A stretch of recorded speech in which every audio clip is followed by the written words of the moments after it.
Okay, welcome, Rose. I'd like to welcome you to our session today. So, obviously, we work together very closely, so we know a lot about each other. But today is a chance, I think, for you to introduce what your journey has been up to this point. And then we'll actually have a conversation about what you've experienced throughout this time with things that might be useful for the listeners to listen to. Okay, so I'll hand over to you. Why don't you start with the presentation? Okay, thanks, Tim. So I'm gonna share my screen. Okay, is it showing now? Yep, I can see it. Go ahead. All right. So hi guys. My name is Rosalind, but you guys can call me Rose. So today I'm gonna share a bit about me as a virtual assistant. So basically, what I do right now is I help entrepreneurs or businesses with their tasks so that they can focus on growing their business. So here are some fun facts about me throughout my virtual assistant journey. So first of all, I have no specific background or certain skill. So right after college, I work on my family's business and never been actually in the workforce like any other graduates. And then once I become a virtual assistant, I've had clients from Canada, Australia, Singapore with diverse ethnicity among them. And so it is very interesting because I get to explore and then meet new people across the globe. And it has actually been an incredible journey. And I've been also invited to do some podcasts and several public talks, both offline and online, about virtual assistants. So basically, this talks or podcast is about inspiring others to start seeing more about the gig economy and freelancing. And sharing that actually it brings some sort of an enjoyment for me as well as a VA. So here are some tasks that I've been handling so far. And I have these tasks I learn them by actually doing it. Not because I have like prior skills or whatnot, but yeah, with the journey I start to learn and getting starting to get better with things. So first task that I had was social media management. So it spans across content creation, scheduling, strategizing, and everything in between about social media and in diverse in a lot of different platforms like TikTok, like YouTube, Instagram mostly, Facebook, and everything else.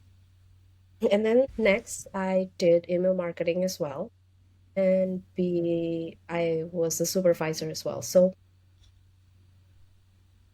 as an email marketer, so I did email creation and design, and then using tools like Mailchimp, Flowdesk, MailerLite, and everything. So all these tools I'm learning by doing, basically. And then once I get the hang of it, and I've had clients with email marketings, and then I became a supervisor. So this is handling 30 people under one email marketing team. So basically, this 30 people is not doing only one email marketing. They are students who are learning about email marketing, and I became their supervisor, liaising them between clients and then with students to learn about these tools and email marketing, basically. And then general assistance, helping clients with their day-to-day tasks or any ad hoc tasks that they have. And then next up, I've been a sales staff before, so I'm in the sales team as well.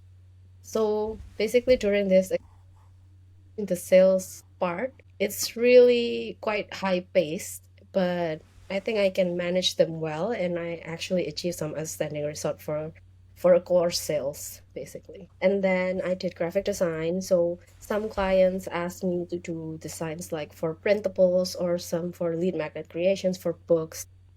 This is quite simple, so I don't have a graphic design background, but simple graphic design will do. And then I did community management, as you guys know, in Lifespan. Okay, so these are the some pictures that I can show you guys. So this is me on an offline meeting. This is a alumni gathering. So with virtual assistant, I started with a course. So I was invited from this course and then be a guest speaker.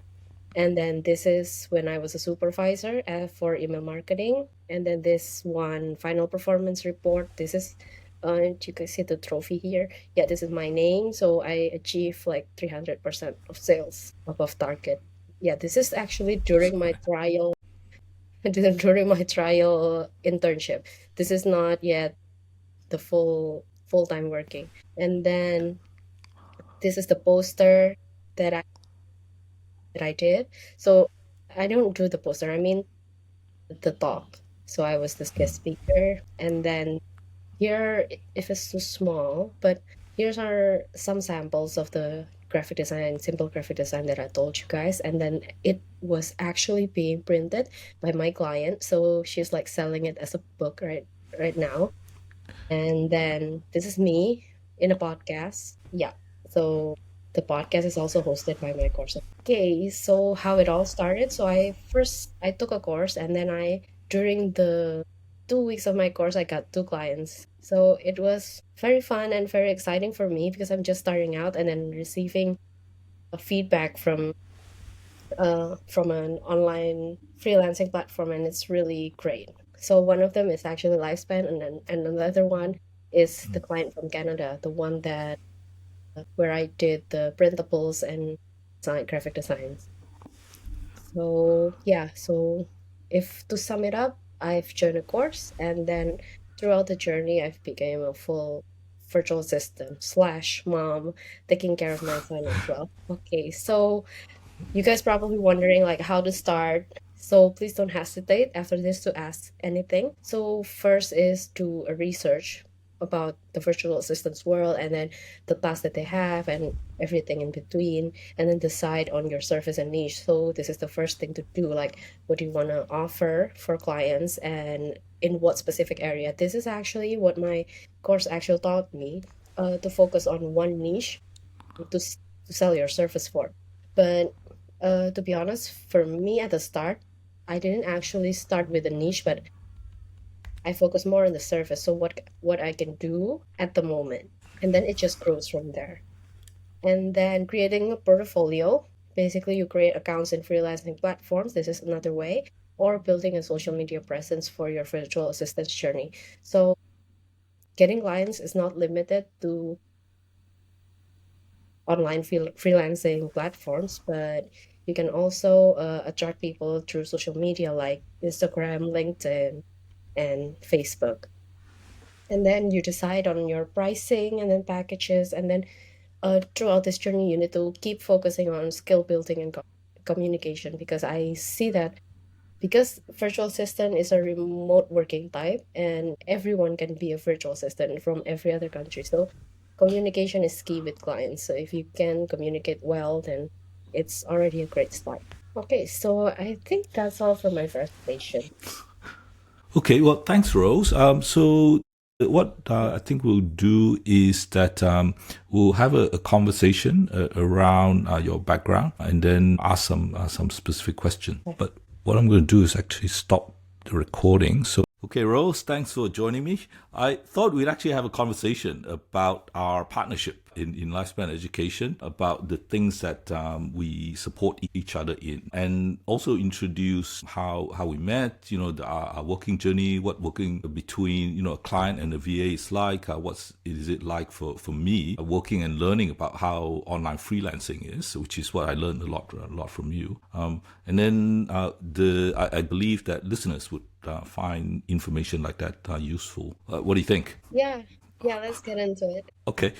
So I thought, so I'll first describe how my impression of when we met, and then Yeah. you can add to it. So at that time, it was the early stages of lifespan education. Actually, I didn't call it lifespan education then. I called it Learning with Leong because I was just expanding on my personal brand. And I was thinking that I like to find out something about a lot of the content on social media. So one of the ways was to find freelancers to do research on content and then do reports on them. So I put a job ad on Upwork, and then you were one of the few that, not one of few, you were one of many that responded. But you were actually on Upwork, and the thing that impressed me about the way that you communicated, or So although you didn't communicate through Upwork, you found where my contact information is, communicate with me, and the level of professionalism is quite different from what I see a lot, especially in Upwork. So I hire a lot in Upwork, as you know now, working with me for a couple of years. So can you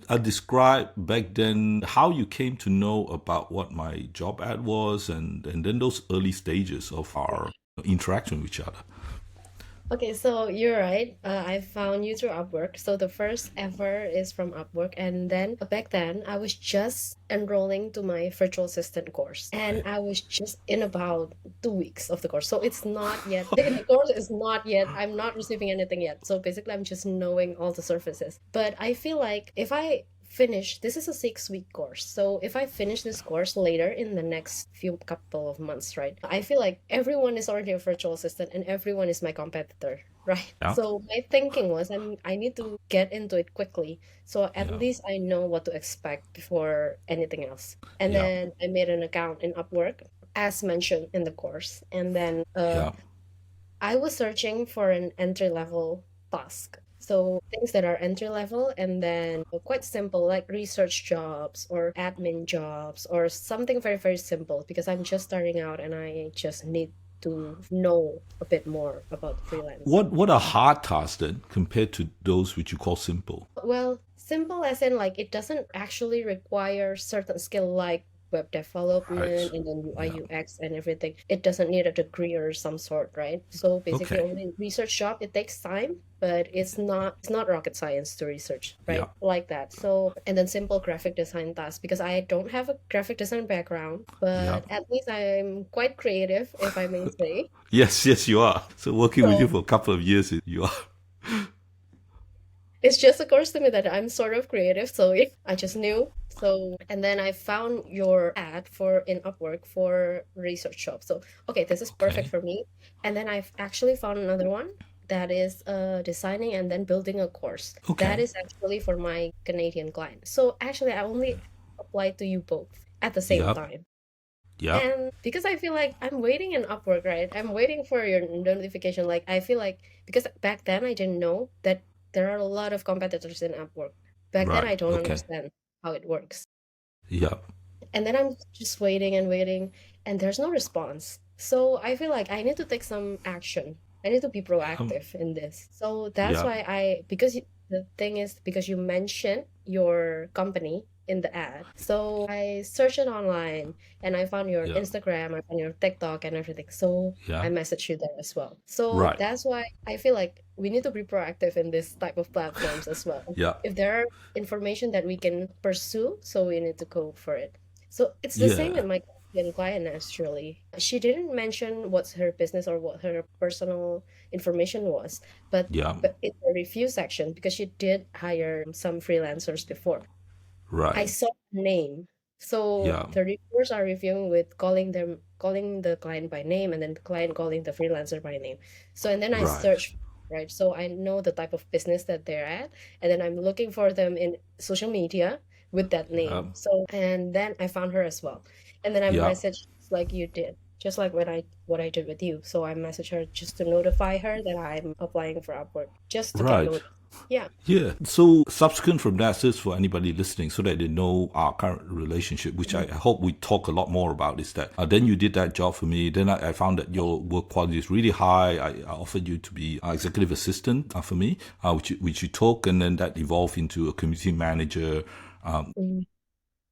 And so right now, I just consider you a partner in the development of lifespan education because there's just so much to actually do together rather than very fixed small tasks that you needed to do. But we'll talk a lot more about that. But just that Upwork experience, I think, is very relevant for what we're talking about because Upwork is very competitive. Like you've seen that for me. So I've only been a employer on Upwork, and usually when I put out a job, within 1 hour there'll be a few hundred Mhm. applications. And so and these days a lot of it is written by AI, the people just Mhm. cut and paste. So how do you deal with that competitiveness from, not just Upwork, a lot of platforms?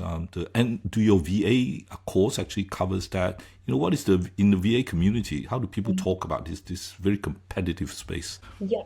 It is. It is very competitive, and back then I did not know. So it's quite surprising. The result from what I did by proactively engaging with clients is actually I got you guys both. So Lifespan Right. and then the other Canadian also responded back, and Yeah. we're on a contract as well.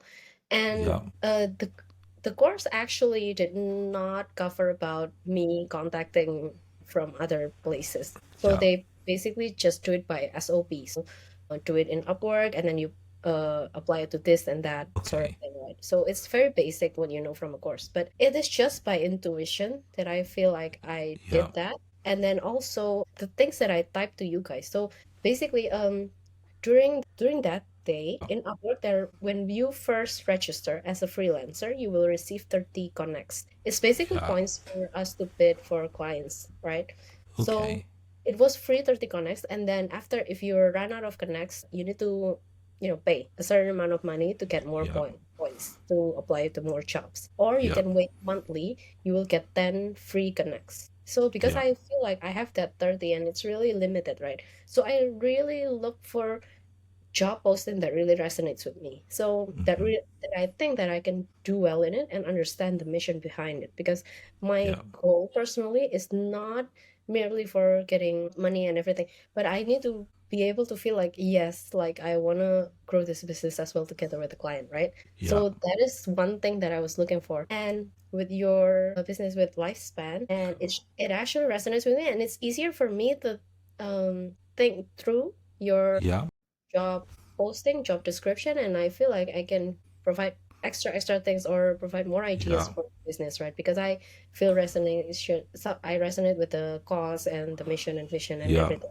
Because that really helps. It's the same with my with the Canadian client. It was about helping women in wellness, especially Right. moms and traumatic that have like I think it's like household problems and then Yeah. something like that. So it also resonates with me because I'm also a newborn mom at the time. Yeah. So just got a newborn. Yeah. So Yeah. that is important. Like you need to resonate with the people you're, contacting and then the clients that you're working for. So I think it really helps for me to put in that first cover letter, basically. I think Yeah.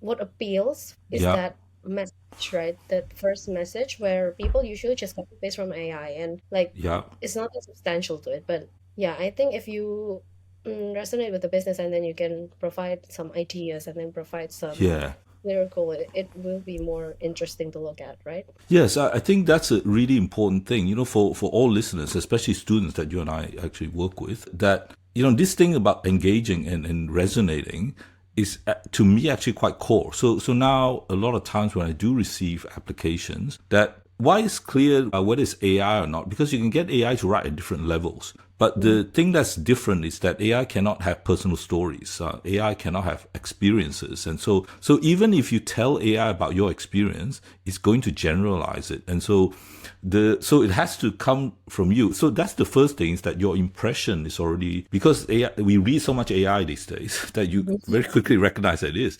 But also that when you read something and you see that actually this person means something, and then when you contact that person, and then that person also reflects it, so it has to reflect that person, and then when you start working, it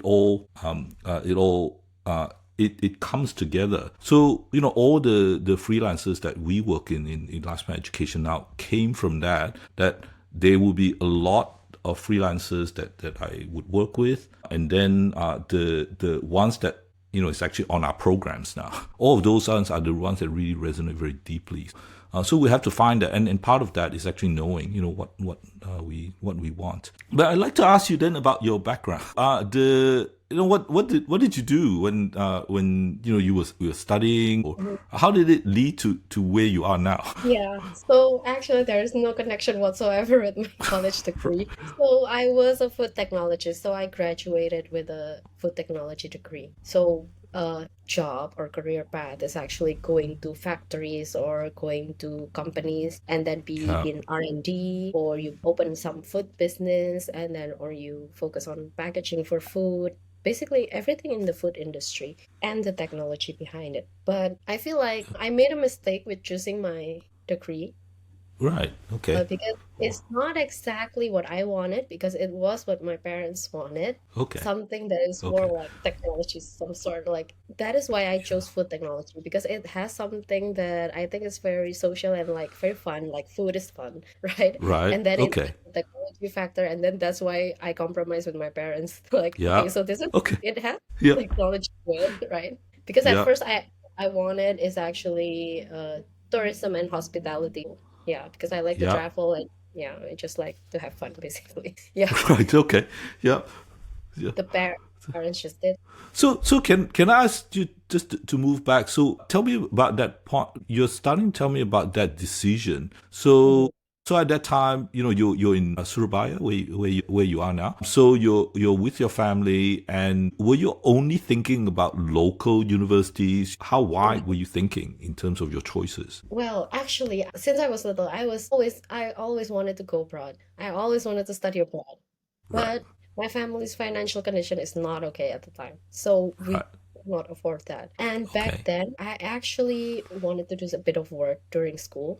But Yeah. as you know, as Chinese culture in the family, Right. Okay. something is forbidden. Like you cannot work if you're in school. So Yeah. Okay. just focus on school, basically. So Yeah. there's no way for me to be able to go out, even if I Yeah. wanted to.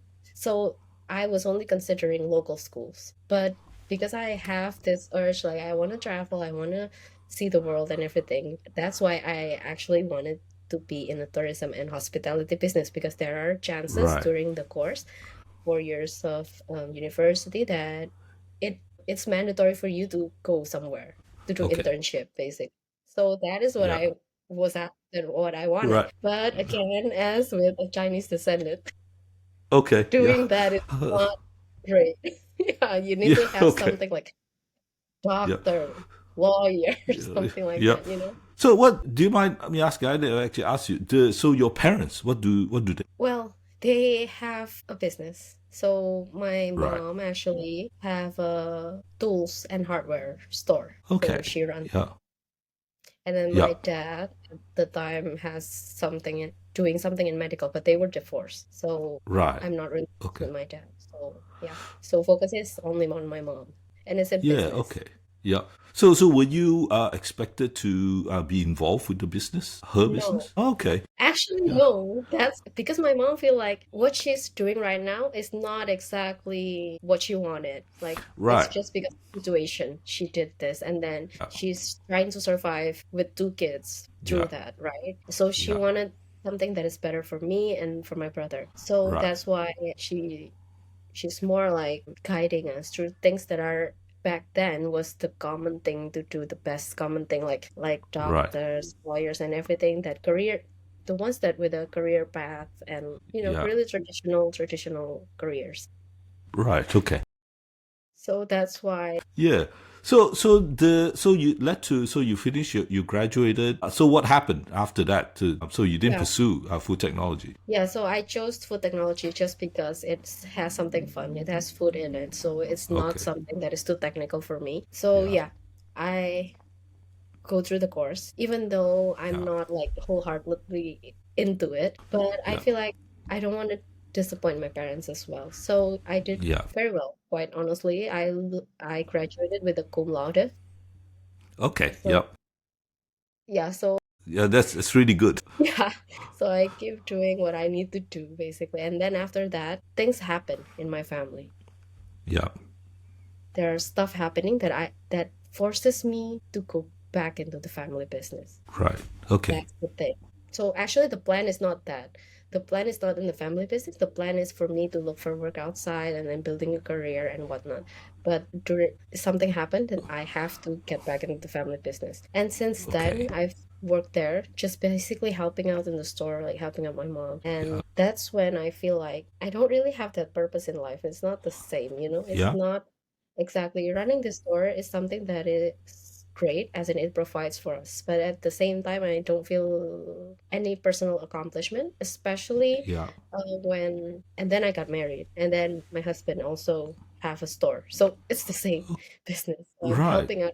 So it's just I'm just being on the side and then helping out, not being as a person as myself, right? I lose that Yeah. identity if Yeah. you get what I mean. Like, so I lose myself there, especially with Yeah. newborns as well. Yeah. Yeah.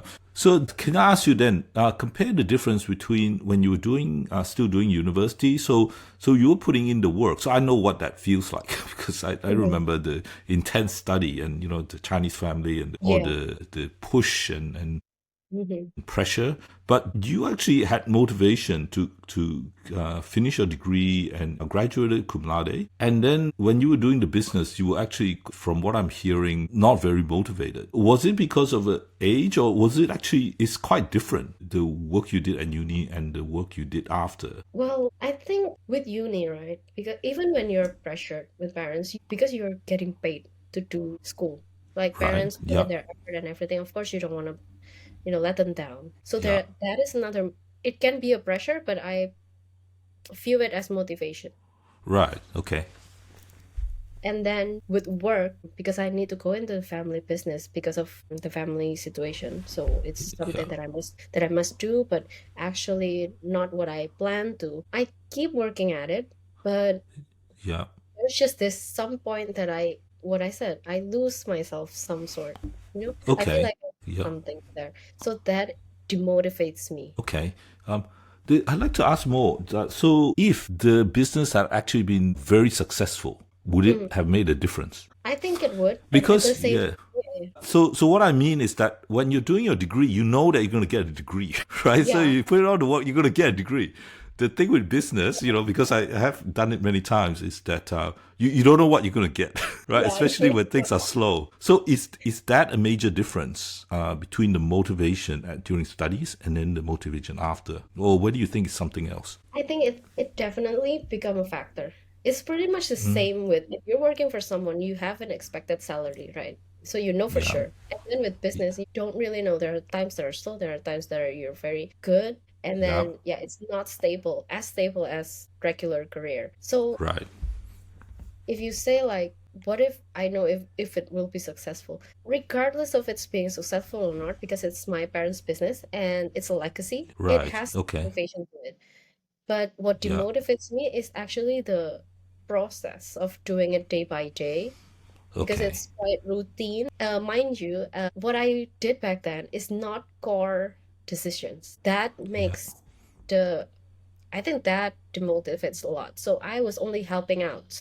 Yeah. I'm not the decision maker. So if I see any problem or anything, what I can do is only ask, not exactly Okay. decide what to do. So I think that makes what demotivates me because there's no power there. Okay, yeah. So then the influence. So your son came during that Mhm. time. The how does that change in terms of your perspective for working? Yeah, so especially with having a newborn son, and then because I was only helping out with parents and then with my husband's stores as well. Yeah. So I started to lose myself. So I don't even know, like, my degree means nothing now, okay, because it's been Yeah. a year or so, so it's not relevant. Okay. And then what I get is just regular pay for what I did, like for helping out. There's no Yeah. growth in that. I mean, again, what I said, I cannot decide on anything for the business. Even if I have ideas or anything, I don't have the channel to, you know, to do Yeah. it, right? So I'm only helping out other people. I'm helping out from behind. And then I Yeah. don't feel seen. And at the same time with a newborn, and then my role just quickly shifted. Like I'm just a mom of my son. That's it. Okay. So Yeah. it becomes something that I feel like I'm losing myself. So that's Yeah. why with all of my, if you can say, everything that I lack in, Yeah. so I find VA or online work, freelancing, I think it's the best route for me because it doesn't Right. need like certain background and then I can try it and see if it goes anywhere. So how did you find out about VA to start off with? Yeah, so I was searching for businesses that I can do as Right. a mom. So I was like Yeah. online and then researching like should I be a Yeah. reseller or drop shipper or affiliator or Right. things. I was Okay. looking for stuff Yeah. and then I found this ad about a course. It's virtual assistant. So I was thinking like I think virtual assistants it might be something that I can do because Yeah. I lack confidence as well back then because I didn't know anything right about VA work and then working in a Yeah. company, how it works, I don't know at all. What I was looking at, why I consider VA as my first choice, is actually because it listed like admin tasks, research Yeah. tasks, something very, Yeah. very, very simple that you can get paid with, basically. Yeah. Right. Okay. Yeah. So then you sign up again. How does the how much time does it take for you to do the VA course? You know, the time commitment in order to get into it. So the course is every day for 6 weeks. So the actual class, it was an online class, so the actual class is about 2 hours, but it has homeworks and things that you need to prepare. So once you finish the 6 week course, you will be ready. Like you will have a complete portfolio just to share to Upwork or other Yeah. freelancing platforms, and then you will have like sample works. And so it's basically dummy projects that they provide, and they do score on you and everything. So Right. Yeah. the time commitment is quite high in regards of doing those tasks. Yeah.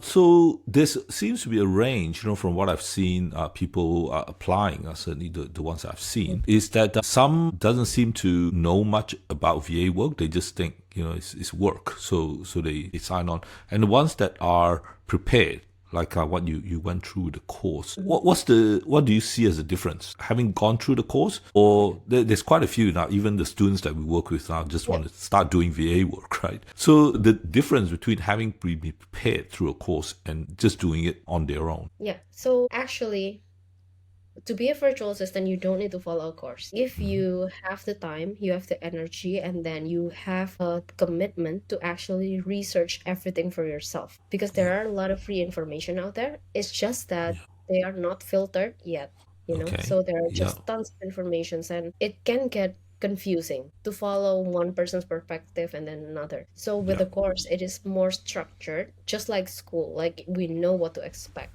but Yeah. it doesn't mean that you need to follow a course as well. So because I have friends who Yeah. did not follow through a course, but they can be a successful virtual assistant as well. What actually really helps as a virtual assistant is communication and language. Because like my Okay. friend, for example, like she has a German client because she can speak German. So Yeah. but she's in Indonesia, so the rate is quite low, but she knows Yeah. how to speak foreign languages. So it's a very big plus for her, and it's easier for her to get clients in that Right. region. So Yeah. that is the main thing. So she didn't follow a course, but she managed to become one, to be a VA. Right. Okay. Yep. So are a lot of people actually using this term VA, I virtual think so. assistant? Yeah. Okay. Yeah. Because again, because it's not regulated, I mean, anybody Yeah. can use a lot of these terms. But in the past, you know, before you even before, so about 3 years ago, there were a few virtual assistant agencies that I work with that was in South America. So again, there's quite a range of different skills that Mm. people are doing.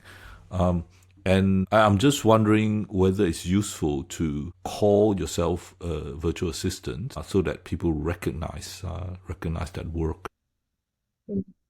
So So yeah, go ahead. So basically, because virtual assistant is a general term in what we do. So, for example, I did like social media, email marketing, and everything, but you can promote yourself as social media manager or you can promote yourself as email marketer. Mm, It will yeah, be just fine. But virtual assistant is just the umbrella above it. So it covers yeah. every other aspect that is needed to run a business, basically, to help out in those areas. Yeah. Okay. Yeah. Okay. Now, so we started working together about 2 years ago. So did you expand to look for other clients? The because you are very active in the VA space with you know, certainly your cohort and all the friends there. So tell me about the past couple of years. You know, all your experiences. That I've heard some of it before, but it's good to. Okay, so after I got two of my first clients, including you, in my 2 weeks of the course, so it was really like a game changer for me. So I knew, like, I instantly knew, oh, okay, so this is how it works, and Yeah. this is how we handle people, how we communicate with clients, and then what to expect and everything. So after the course finished, I actively look for clients as well. Well, another thing that is a plus by going on a course is they have this extra benefits. Like you can do internships and they provide like job Okay. listings that are exclusive to the community. So Right. it is a plus there. I think it's Yeah. the links from the owner of the course. So Okay. that is a plus. So I have had referrals from there as well. So ever since I got Lifespan Education as a client on Upwork, I actually did not actively grow my Upwork account just like Yeah. the regular freelancers. I focus more on the networking and the opportunities between person to person. So I actually contacted my mentor, and Yeah. when I was traveling to Singapore, and then I met her. And Yeah. then once she saw me and know my story and everything, like she's quite impressed. And then she refers me to people. So that Right. is where things change. And then those people refer to other people. So Yeah. that is where it kind of grows. Yeah. So that's why I've been like abandoning my Upwork. But surprisingly, also surprisingly, with the portfolio I put up in Upwork, I have received invitations to interviews as well, like Right. job Okay. interviews as well. So, and I've got another one from Upwork through invitation, I think. Yeah, Yeah. just one. But it's not because I'm not active in that. I focus more on the networking side and then Yeah. managing reports. So that's the journey of me starting from zero, like knowing nothing. And in the meantime, in the process of me having those clients and whatnot, and in my free time, I always focus on skill building and knowing more. So back then, I Yeah. didn't know email marketing whatsoever, for example. I don't know Right. how to be a supervisor handling like 30 people under me, and or Yeah. being a community manager right now. It's something new that I got to learn every day, and like, Yeah. yeah, getting better and better at it. Yeah. Yeah, yeah. Let's stick with this community manager because I'm quite confident now the type of community management we are doing is not how the rest of the industry sees it. Most industry sees community management as moderators, right? You Mm, go there, you sign people in, you say hello, and when they have questions, you answer them, and then you hold events and things like that. The community management that we are doing is actually direct one-to-one yeah. connection to people. So I think from what I've seen is that I found it very hard to recruit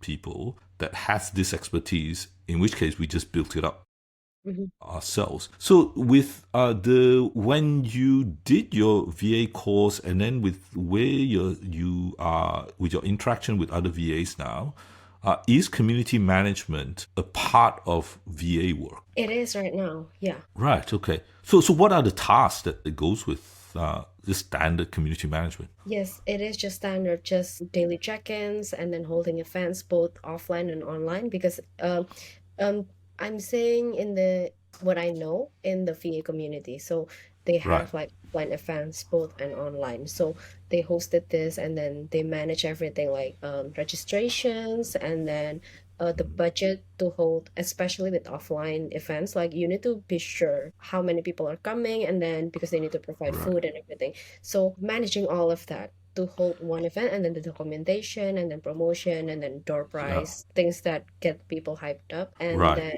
posters and everything. But with online, it's pretty much like what we did in Lifespan, but it's more general like announcement, you know? It's more Yeah. announced rather than personal one-to-one or yeah. So that is Right. what I'm doing. Okay, well, so then just compare what we are doing. So our model is that and because there's no revenues that comes from it, Mm. that most of it is still invested from me that will grow to a certain stage, and then look at the revenues in order to sustain it. So at the moment, we're concentrating on what benefits the individual. Mhm. So, in normal tasks that you do in community management, is there a clear, what is the goal? Is there usually a clear goal for that type? Yes, usually it's extra engagement. So, like for example, in offline events, like how many attendance is Right, there during that event, and then next month is the attendance higher or lower? It's mostly on numbers, and then active participants, as in if they hold like an online event or a webinar, like how right, many participants are coming from certain groups, like groups of people, basically. So it can be tracked, yeah, right? So yeah, checks it okay. out.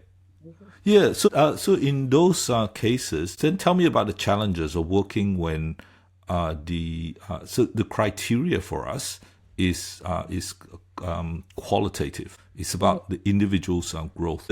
Is it harder to uh, to to do work when I don't have metrics to go by. I'm not after a certain number of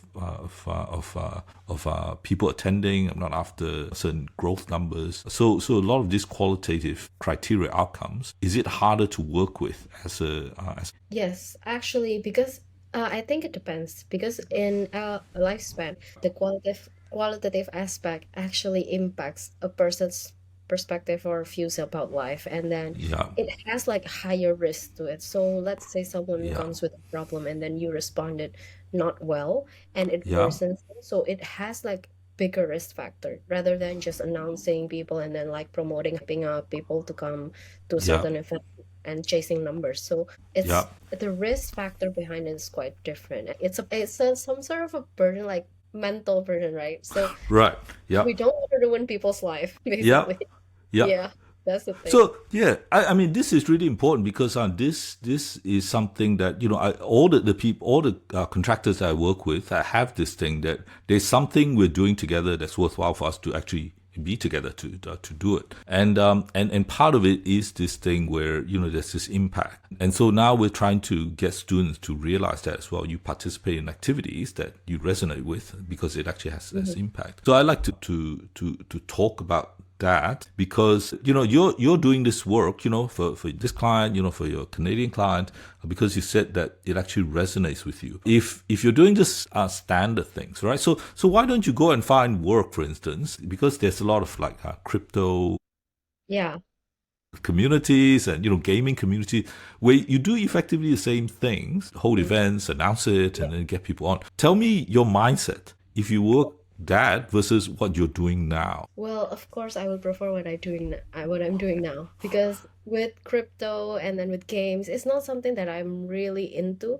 So I don't re actually, okay, I can do the daily things, like just regular things like promoting events and everything, but Yeah. I don't really see the value as in like for long-term goals or value like, and then it's like this, like I am now being a virtual assistant helping clients with their tasks, but at the same time, of course I wanted for this business to keep on going and thriving, right? That's the Yeah. thing.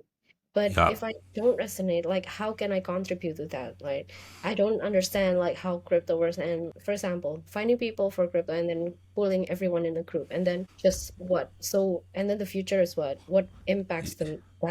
That's what I feel like there's no Yeah. end that I see that I can Hmm. contribute to. Yeah. Okay.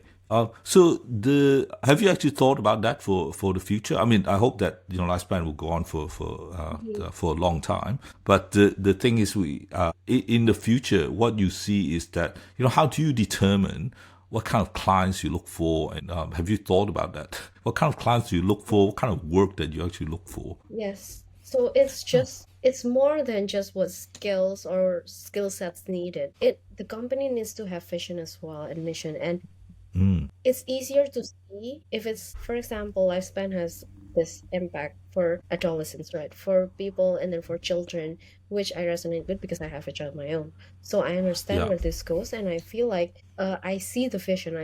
I see how this can grow, and maybe potentially building this soft skills and then this Mm. mental well-being, and then Yeah. connecting to schools or universities, something that can be grown. So Mm. I feel like the business is basically in that direction. It's just a matter of, do I see the business in the future growing, or is it important, or does it have like the right impact for people? So I think Mm. it will really help also with the day-to-day work, because um once in a while life will just throws Right. things at you, and work when you're working in an environment that you don't actually believe in, it's just hard, you know Yeah, I find that definitely. I mean, on the side of being somebody who's actually offering contract, it's the same thing. That if I have a bit more leeway in terms of controlling what the point of what the work is because I'm offering the contract. But I still feel that if I'm offering a contract and then the other person comes in and don't believe in it, hmm you're going to know it. And I've had a lot of those. So it's usually better that even though the contract might mean a lot to me, if the other person that we're working with is not doesn't believe it just as much. It's actually better for both of us to actually move in a different direction. Mhm. Upwork, I have this whole range of contracts, like writing a book and just a whole range of things. And I believed in those, but it's not the right partner Mhm. to work with. So yeah, so we keep circling back to this thing of being engaged and resonating with Mhm. with the work that we do. I'd like to talk about pay because that's Yeah. such a big part of online work and in the future of work, because in lifespan we're still grappling with the Mhm. people are from different parts of the world, Yeah. and the same pay that I think about things in Australian dollars because I have to Mhm. pay in Australian dollars, but one Australian dollar is different for you compared to Yeah. other team members who are in different parts of the world, and it's similar for you. So what have you seen regarding this? So when you go out and look for work, different work from different countries would have different rates. What's your experience with dealing with this? So basically, if you go on Upwork, for example, it's not quite different as in like people will post job posting according to your skill level. Like if you're entry level, probably you will get paid like certain amount of dollars. So that is Yeah, like standardized in VA world. So there's like this standard like in the VA right. community, like that's the minimum. That's when you don't have any skills and then only do simple jobs, for Yeah. example. But when you have you have other skills, you have experience, it will be different. You can raise your prices and then will you deliver better deliverable, of course. So Yeah. it's more dependent on the skill and then what you are willing to take or willing to offer. But what that means, though, is that the depending on where you're from, that Mhm. dollar is worth something quite Yeah. different. So because you're saying that all around the world now, if you go to Upwork, then Mhm. the standard rate, $10, $15, Yeah. whatever the rate Mhm. is, it's the same for everybody. So if you're in a country where the cost of living is very low, Yeah, it so will so be you very get a lot of value yeah. compared to I think so. So yeah, but then this is another thing that I noticed in freelancing platform. If I won't say the country, but if the VAs are coming for this X country, certain countries, they right, will offer quite low fees, even yeah, lower than us Indonesians. So that is yeah, where the competitiveness comes from. So yeah. it's not exactly about the skills or everything, but it's more of a, yeah, you're right. It's just about the rate that they're receiving. But to be honest, competition like that is not healthy in a Hmm. way Yeah. because, yeah, because you can probably miss out on like a great skilled VA or a great person just because Mm. of those price ranges. Yeah. I think a lot of the competition is at the low end because people are trying to enter, and yes, I found that the once you get, because there are quite a lot of people now on Upwork charging really high fees, very high level professionals charging very high fees. I don't think that they have this problem because they're going to charge, Yeah, and people are paying those prices because now they can access, like recently we hired a consultant, and you wouldn't be able to get those consultants in the yeah. past without these platforms. But it is the average standard ones which is very hard to deal with. So the way that we have now within a company is we just make it open. Everybody knows what everyone else is earning, and I offer it based on the value to the company. Based on the skill set and the contribution to the company, we have that, and we set a basic budget now, and then we will start looking for revenues in order to grow Hmm. that. So we all, but it's still that it's a lot of companies are coming online to find freelancers, and I think the pay is an indication of what, not only what quality is that, whether the person can manage themselves. Is Mm. because a lot of companies are coming here and expecting that you can get a very cheap labor. They're finding out that you spend more time trying to manage them, and Yeah. and so yeah, that becomes a problem. What I wanted to ask you is that the do VAs work in teams? Because it's the teams that actually can contribute, not the much Mhm. less the individuals. Well, you can work individually and you can work in teams. So most of some clients they have like a team of VAs. So one will Right. handle social media, for example, one will handle more about web or anything behind back Yeah. end, basically.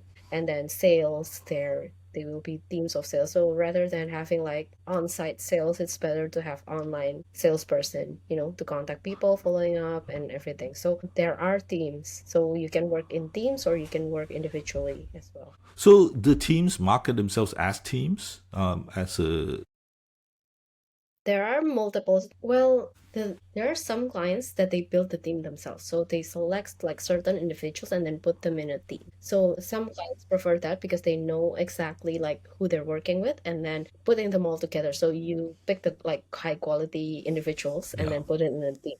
But Right. there are also, as you said, if we have you hire like a complete set of people, like Yeah. from one VA, so it's an agency. So that VA agency does that. So Right. Okay. Yeah. Okay. Well, let's move on to another topic that's really important, which is the balance with life. So this is where I find the it's quite different in the past when it's just offline employment, a team working together. That usually private life never enters into it. Online work, because we're on different locations, and it's not full-time work, mhm. so family and the ability to balance it is so important. Tell me about the way you approach it, what you learned to do it, what you worked out yourself, how do you actually get it to work. Yeah, so basically time management is key to everything. So yes, I get busier once I get multiple clients at the same time. So there was a time in my life where I was like working very high hours in a day that Yeah. I lack attention to my family. It Yeah. happened. But and Right. then I quickly realized that this is not healthy and it's not sustainable. Work-life balance is important, especially when you have children. At this day and age, it's not good to leave them. Well, like back then, like for example, maybe we get abandoned by parents, it's fine. But right now, everything is more dangerous, I see, and everything is like bad influence. So you need to be able to take care of your children and then focus more on their growth as well. And but you don't want to lose yourself at the same time, right? Mm. So Yeah. you need to find that balance. And I did. So I limit the number of clients that I work at a time or limit the amount of hours I was working in a day. So Yeah. contributes to that. So all the scheduling is important and choosing jobs that are not that high intensity, I think. One job that was really high intensity back then was the sales experience sales team that I was part of the sales team in the course in the VA course. So it Right. was really intense. Like I have 24 I need to be active 24/7 because they're not Yeah. saying I need to be active 24/7, but Yep. because you need to reach a target, of course, you don't Yep. want to miss out any opportunity in a day. Yep. So let's say Yep. people contact me at 2 a.m., whatever time they are convenient with. Of course, I will follow them up and I'm calling and then talking to them and everything. It Right. takes Yep. time and it's really taking a toll on my family and on my body as well. It's Yeah. really tiring. So that's Yeah. why, yeah, limit yourself, basically. Yeah. So then, in terms of timing, so I mean, you and I are 2 hours different, so that's quite easy. But again, our students is across the world, and we Mhm. keep hitting these time zone problems. How do you have you encountered that pressure? Yes, of course. Yeah. So how are you dealing with? Well, for example, from my clients in Canada, that's Right. really interesting Right. because when she sleeps, I'm working, and then, but she actually prefers that. That's why when she wakes up, she knows everything is done. And when Okay. it's just that we have the same understanding. Like we don't Yeah. really control each other's time. Like we Yeah. do it everything by email or by chat, and at night, like she can rest, and then morning she will have all results and then review, and then I have time to Right. sleep and then rest. And then when Yeah. I wake up, I got the reviews and everything, and then I got revisions and done and things. So Right. I think with a 12 hour, right, with Canada. So Yeah. with the different time zone, it's actually helping. Like we don't really get that pressure of like you need to do this in Okay. 2 hours or 3 hours, right? Yeah, yeah.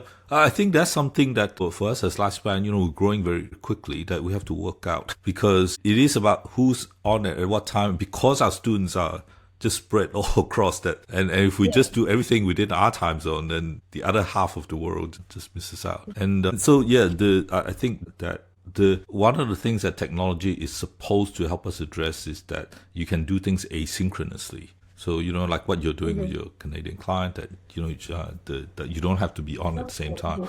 But most of relationship building is actually synchronous. That you actually have to be, even for us, in messaging apps, that only if people are on at the same time, the three or four, that they'll interact. So the Mhm. we find a lot in that. All right. Another thing that I want to ask you is that the way that you present yourself. So I covered a little bit of it at the beginning when I said the thing that impressed me was that you how professional you are. So what that means is that the when you communicate something, that it shows that you've done something before, you've thought about it, and then this is what you propose. So you said you haven't had that. Did that come from previous experience? And because I want to cover, if students are actually learning about something like this, or somebody actually understands how you approach professionalism, tell me about your thoughts on this. Yeah, I think the biggest influence about professionalism is because I was helping my parents and husbands in business. So Mm, I know for sure what our entrepreneurs are looking for. Yeah, Being an entrepreneur, being like having a business. So what do we expect from employees? And then what do we want? What do we see? And then the vision and how to get there. I think that experience is actually the thing that uh I can understand and then I can convey to clients now because I right. understand your position and then I think that I can help you in this and that. Yeah, okay. So what do you see in terms of the way students present, which is, we're seeing a whole range of different ways that they Mhm. present, because they don't seem to have grasped that. Think back to when you were a student. I'm trying to think about when I was a student. Did I know that? Or where did I actually learn it Yeah. throughout that time? Yeah, you're exactly right. So if we're thinking back to our student life, I feel like we are too passive. For starters, for me, I was too passive. Like we're following rules, Yeah, we're following schedules, and then we're following everything what the teacher or lecturer told us to do. yeah, But we become less proactive and then not seeing things clearly. So you're yeah, like having this tunnel vision, right? So you're not yeah, seeing anything else around you. So that is the negative thing in which if you run a business or something, like you need to see like everyone. You cannot just only yeah, focus on, for example, making sales. You're not only focused on making sales, but you need to look at your employees, like their well-being and then their work yeah, and everything. But at the same time, your suppliers, they need attentions too. And then like you need yeah, to focus on that as well. So you need a like 360 view and you need to be yeah, proactive in that. So that is the thing that I think when we were students, like we are only taught to do like focus on one thing at a time. And yeah, then I think it impacts your confidence as well. And being confident is another thing. Back then, if the professor asked like, who knows about this question? And then yeah. even though you won't raise your hand. That's Right. one Yeah, thing. Right. So I think things like that is different. When in the workforce, like if let's say you're in an interview and then there's this one client. So this happened to me. There was like 10 applicants at the same time and then yeah. the client is actually interviewing them together. So not one by one, but all 10 together in a Zoom call. You want to stand out, right? Right. Okay. Yeah. So the thing that you did as a student, if Yeah. you're doing it now in work, you won't get anywhere, Yeah. right? Yeah. No, I remember that the mindset is that somebody knows better than I, and I, perhaps when you enroll in a course, that there's certain standards that somebody's going to tell you what that is. So you actually have to think very clearly and try and find out what that standard is, rather Mhm. than your own standard, which is quite different the moment you finish and you graduate.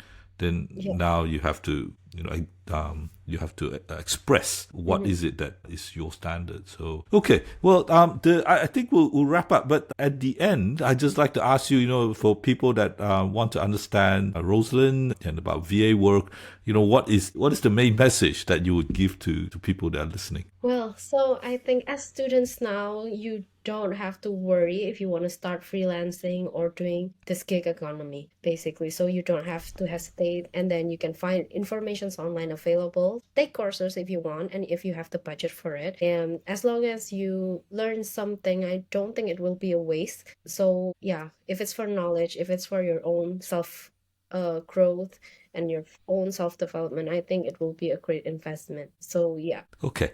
All right. Thanks a lot, Rose. I really enjoyed talking to you as always. Yeah. We're going to have a lot of conversation even today. But I think a lot of things that we discuss is very relevant to certainly students, but also people that are interested in what work online today is. So I want to thank you, and then we'll talk again very soon. Okay. Thanks, Neil.